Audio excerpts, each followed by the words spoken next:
گاهی وقتا این نوع اعتیاد به این شکل هستش که دیگه ما از یک فضا احساس رضایت نمی کنیم.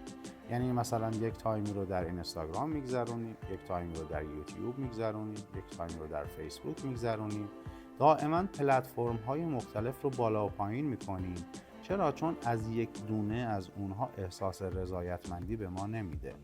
خب علاوه بر این که ما دائما داریم در حال سرچ چیزهای مختلف هستیم، گاهی وقتا عواطف و احساسات ما نسبت به اخبارهایی که مخصوصا خب در اینستاگرام، چون ویدیوها متنوع است و پشت سر هم هستش، شما با یه اسکرول میتونید برید ویدیوی بعدی، ویدیوی بعدی و ویدیوی بعدی.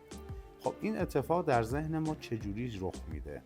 زمانی که شما یک ویدیو رو نگاه میکنید که بسیار متاثر کننده است، بعدی رو میزنید بسیار خوشحال کننده است، بعدی رو میزنید یک اخبار بده، بعدی رو میزنید یک چیز فانه، و همین دائما ذهن شما درگیر پارادوکس هایی هستش که نمیدونه چه واکنشی رو نسبت به آن چیزی که دریافت کرده از خودش نشون بده. به نام خدا، با درود و مهر. رایا کاکاوند هستم، میزبان نگاه های گرم شما در کانال سیاه سفید خاکستری. طبق معمول همیشه به بررسی متفاوتی از روابط عاطفی، اجتماعی و آسیب‌های اجتماعی میپردازیم. امیدوار هستم که از مطالب لذت برده باشید، ویدیوها رو پشت سر هم نگاه کرده باشید و اگر اونها رو دوست داشتید با عزیزانتون هم به اشتراک بگذارید. از اینکه ما رو همچنان همراهی میکنید از شما بی‌نهایت سپاسگزارم. در خصوص یکی از آسیب‌های اجتماعی که خیلی وقتا راجبش صحبت شده و ما در چند اپیزود آینده هم به موضوعات متفاوتی از نوع اعتیاد خواهیم پرداخت، اصلی ترین موضوع رو همه به نظر خودشون اعتیاد به مواد مخدر میدونن. در صورت اینکه اعتیاد به خیلی چیزها هستش که به صورت پنهان هست و گاهی وقتا ما ازش غافل هستیم و هیچ وقت فکری برای درمان اون یا کنترل اون نداریم. خب در مورد مواد مخدر که خب بارها صحبت شده، عوارض و در حقیقت اتفاقات پس از اون رو هممون میدونیم که چه آسیب‌هایی به خانواده میزنه، به خود شخص میزنه، به جامعه میزنه و چقدر هزینه بردار میشه. یعنی آدم‌ها بر اساس آن چیزی که براشون اتفاق میفته یا از سر خوشی و در حقیقت اتفاقات بسیار خوب تو زندگیشون رو به مواد مخدر میارن، به واسطه اینکه لذت بیشتری از آن چیزی که به دست آوردن رو داشته باشن و تجربه بکنن. گاهی وقتا هم از سر نادانی و ناآگاهی وارد این قضیه میشن و زندگیشون رو به فنا میکشن. خب طبیعتا خانواده‌ای وجود داره، زن و فرزندی وجود داره، پدر و مادری وجود داره که اینها از این اتفاق متأثر میشن و آسیب‌های بسیار زیادی رو میبینن که کل اون زندگی و اون خانواده از هم میپاشه. اما ما اعتیادهای بسیار متفاوت‌تری نسبت به اعتیاد به مواد مخدر داریم. این گونه از اعتیادها بسیار پنهان هستند. گاهی وقتا خود آدم‌ها اصلا متوجه نیستن که به یک موضوعی انقدر وابسته شدن، انقدر درگیرش هستن و اصلا تصور نمی‌کنن که راهی برای برون رفت از اون وجود داره، چون اصلا اعتقاد دارن که من هیچ گونه اعتیادی به هیچ چیزی ندارم. الان شایع ترین اعتیادی که ما داریم به اینترنت و گوشی های تلفن همراه ماست.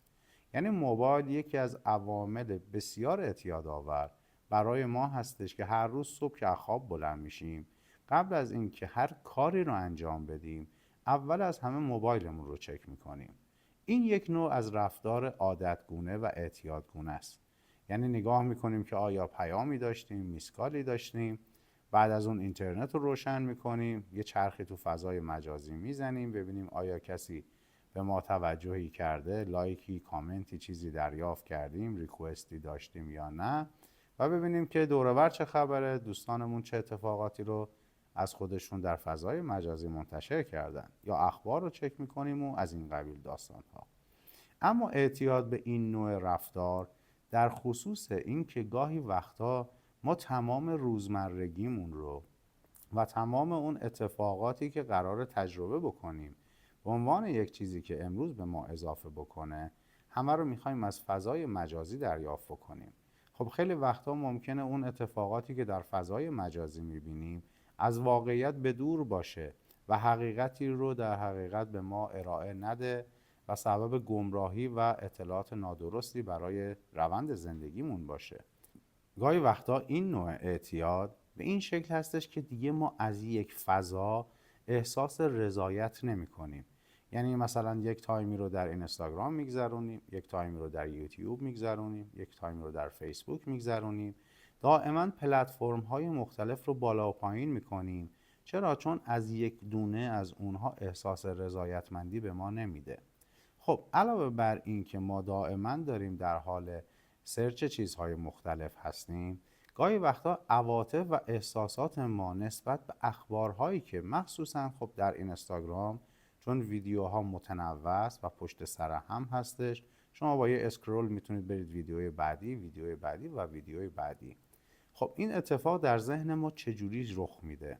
زمانی که شما یک ویدیو رو نگاه میکنید که بسیار متاثر کننده است، بعدی رو میزنید بسیار خوشحال کننده است، بعدی رو میزنید یک اخبار بده، بعدی رو میزنید یک چیز فانه و همین دائما ذهن شما درگیر پارادوکس هایی هستش که نمیدونه چه واکنشی رو نسبت به آن چیزی که دریافت کرده از خودش نشون بده. چرا؟ چون دائما در حال تغییره. یعنی در اون لحظه که یک چیز ناراحت کننده میبینه، تا بخواد اون احساسات رو در ذهن شما و در مغز شما بسازه، یهو یک چیز دیگر رو بهش نمایش میدیم و دائما این در حال ترشحات مختلفی هستش که بدون چه عناصری از چه احساسی رو برای شما در حقیقت ترشح بکنه و به حال درونی شما برسه.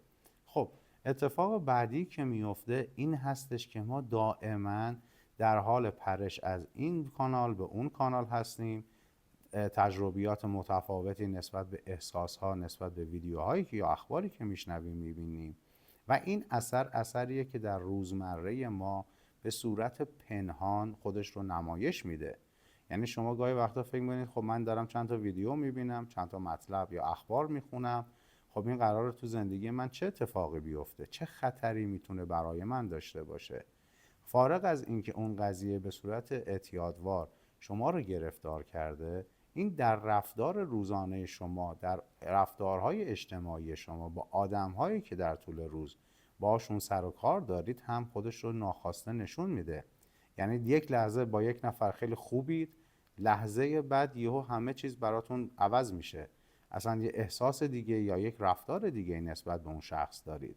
در محیط کارتون، در محیط خانوادهتون، در محیط‌های اجتماعیتون دائما درگیر این هستید که این چون احساسات مختلفی رو از صبح دیدید و توجه بهش شده و اون هورمون‌ها ترشح کرده، یهو می‌بینید که یک لحظه خوبید، یک لحظه بدید، یک لحظه آدم نرمالی هستید، یک لحظه آدم پرخاشگری هستید و پیش خودتون فکر می‌کنید که چه اتفاقی افتاده؟ من که مثلا صبح از خواب بیدار شدم، حالا دیشب خوب خوابیدم، صبح خوب بیدار شدم، پس چرا انقدر من رفتارهای متضاد از خودم نشون میدم؟ علتش همینه. بعد زمانی که چیزی در محیط شما رو اذیت میکنه یا دچار سردرگمی میشید، دوباره میرید اون موبایل رو ور میدارید تا به اصطلاح حواستون رو از شرایطی که درش هستید پرت بکنید. خب دوباره همون اتفاقات رو رقم میزنید. خب راندمانتون پایین میاد، در محیط کارتون به اشکال و به مشکل برخورد میکنید. میایین خونه نسبت به چیزهایی که تو طول روز در فضای مجازی نسبت بهشون دیدید یا شنیدید، ممکنه با دید شک به خانواده‌تون نگاه بکنید، احساس بکنید که یک چیزی اینجا نادرسته و یک حسای خیلی عجیبی رو تجربه بکنید. اما میگم خیلی وقتا آدم‌ها نمیدونن که این نقطه شروع و پایان یک روز چگونه رقم خورده که من صبح خیلی خوب بودم، الان آخر شب انقدر حالم بده. این تماماً برمیگرده به ترشحات دوپامینی که در ذهن ما به عنوان هورمون‌های جایزه و شادیه. اگر ما در طول روز یک رفتار نرمال داشته باشیم، از صبح اخباری که در حقیقت حال خوب ما رو افزایش بده رو دنبال بکنیم، به سمت چیزهای بد، اخبار بد و اتفاقات بد توجه نکنیم، اون حال خوب رو تا شب داریم و شب هم با کیفیت میخوابیم و یک روز خوب دیگر رو هم آغاز میکنیم. اما به واسطه اون تناقضی که در دیده ها و شنیده هامون وجود داره، دائما درگیر عواطف و احساسات مختلفی هستیم که این هم در رفتار اجتماعی ما خودش رو نشون میده. گاهی وقتا بی دلیل یک نفر مثلا یک بوقی میزنه و ما میتونیم خیلی راحت از کنارش بگذریم، اما چون رفتارهای متفاوت و احساسات متفاوتی رو در طول روز دیدیم و تجربه کردیم، ممکنه نسبت به یک بوق یک رفتار پرخاشگرانه از خودمون نشون بدیم و منجر به درگیری خیلی فجیعی بشه. یا میایین خونه سر هر چیز کوچیکی با خانواده‌تون شروع به بحث کردن میکنید. یک جور خماریه، یعنی اون اعتیاد شما در خماری شما این رفتارها رو از خودش نشون میده و باعث میشه که فکر بکنید که چه اتفاقی افتاده و چرا من انقدر تغییر کردم. و هر حال ما باید مدیریت بکنیم، دیده ها و شنیده هامون رو مدیریت بکنیم، برای افکارمون و برای آن چیزی که علاقمند هستیم بهش ارزش بیشتری قائل بشیم. از این اعتیاد وحشتناک به موبایل یه مقداری دوری کنیم. سعی کنیم وقتی که وارد خونه میشیم موبایل رو کنار بگذاریم. اگر در جمع‌های خانوادگی هستیم بیشتر سعی کنیم معاشرت‌های حقیقی رو تجربه کنیم مجدد. این موبایل ها رو کنار بگذاریم، بیشتر با هم گفتگو و معاشرت بکنیم تا یواش یواش از سرمون بیفته. به هر حال همه کارهای روزمره ما اکثرا داره با موبایل انجام میشه، اما میتونیم مدیریت بکنیم که به حد نیاز از گوشی تلفن همراهمون استفاده بکنیم، بیشتر به واقعیت جامعه و آدمهای حقیقی زندگیمون بپردازیم و خدای نکرده درگیر اون همه مسائل بعدی نباشیم. امیدوار هستم که از مطالب لذت ببرید و اگر دوست داشتید اون رو هم با دوستانتون به اشتراک بگذارید و کمکی کرده باشیم به آگاهی جمعی. اگر سوالی، نقطه نظری، انتقادی یا پیشنهادی هم راجع به هر کدوم از ویدیوها داشته باشید، با کمال میل خوشحال میشم اونها رو ببینیم و بخونیم و پاسخگوی شما باشیم. براتون بهترین ها رو آرزومندم. شاد و پاینده و پیروز باشید.